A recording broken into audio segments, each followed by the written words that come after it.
Bonjour pour ce dernier apéritif théologique de la semaine. Hier, nous parlions de la question de la haine et finalement du mal, et il ne s'agirait pas d'en rester là, bien évidemment.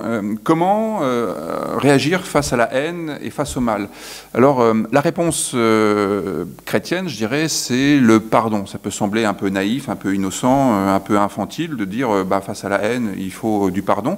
Mais si je reprends l'épisode de Caïn et Abel, quand Caïn a tué son frère Abel, la réponse divine, c'est justement de faire en sorte qu'il n'y ait pas une logique de la vengeance qui s'installe.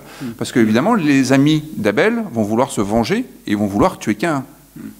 Et donc, l'idée, c'est qu'il faut mettre un terme à ce cercle vicieux qu'est la logique de vengeance. Et le pardon peut permettre cela. Alors, est-ce que vous... Oui, allez-y. Dans le pardon, j'ai l'impression qu'il y a différents niveaux de pardon. Il peut y avoir un pardon qui s'installe entre nous parce que je vous ai fait une souffrance quelconque. Déjà, vous m'avez coupé la parole.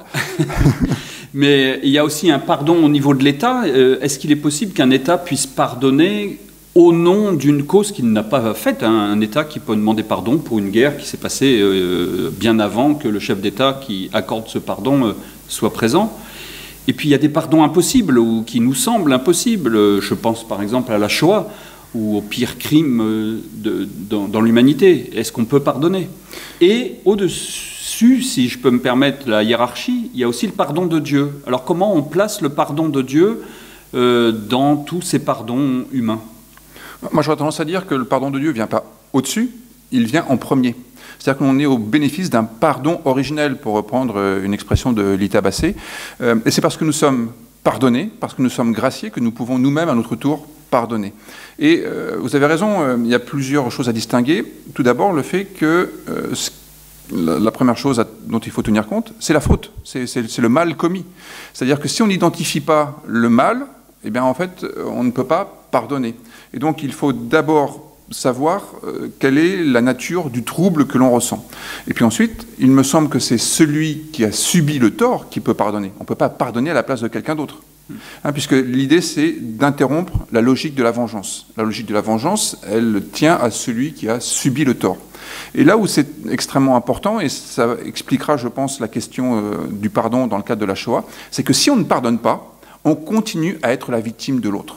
C'est-à-dire qu'on continue à être sous l'emprise de l'autre. Si on veut se venger, c'est qu'on se considère toujours comme victime. Et le pardon est d'abord une hygiène pour celui qui va pardonner, parce qu'il va cesser de se représenter comme la victime de son bourreau.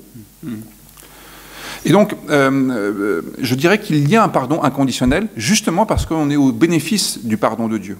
Un pardon qui n'est jamais conditionné du côté de Dieu.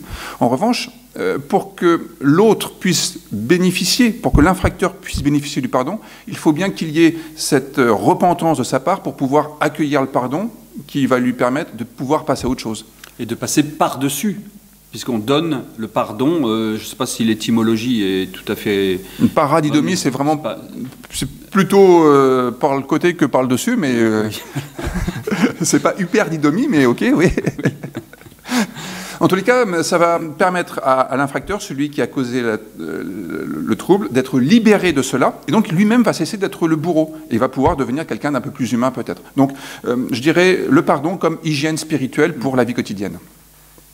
Bon, eh bien, peut-être un week-end pour penser à tous les maux que nous avons commis, subis, et enclencher des logiques de pardon. Et puis n'hésitez pas à nous envoyer des questions si vous en avez. À bientôt. Bon week-end, au revoir.